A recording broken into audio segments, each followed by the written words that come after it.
43 సంవత్సరాలు పూర్తి చేసుకుని 44వ సంవత్సరంలో అడుగుపెట్టాం.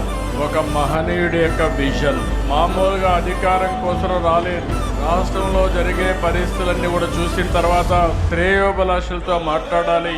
40 సంవత్సరాలుగా నన్ను ఆదరించారు, తిరిగి వాళ్ళ రుణం తీర్చుకోవాలని ఒక్క ఆలోచనతో ఎమ్మెల్యే క్వార్టర్లో ఒక మీటింగ్ పెడితే ఆ మీటింగ్ తో ఆయన అక్కడికి వస్తున్నాడంటే ఒక ప్రభంజనంగా ప్రజలందరూ ఇక్కడికి వస్తే ఆ ఎమోషన్ లో ఈ రాష్ట్రం కోసం పుట్టిన పార్టీ తెలుగుదేశం పార్టీ, అది కూడా ఎమ్మెల్యే క్వార్టర్స్ లో ఆవేశంలో పుట్టింది.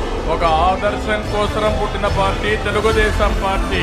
అదే ఒక సంచలనం, అదే ఒక శక ఆరంభం, అదే ఈ రాష్ట్రానికి ఒక చారిత్రక అవసరంగా మారే పరిస్థితి వచ్చింది.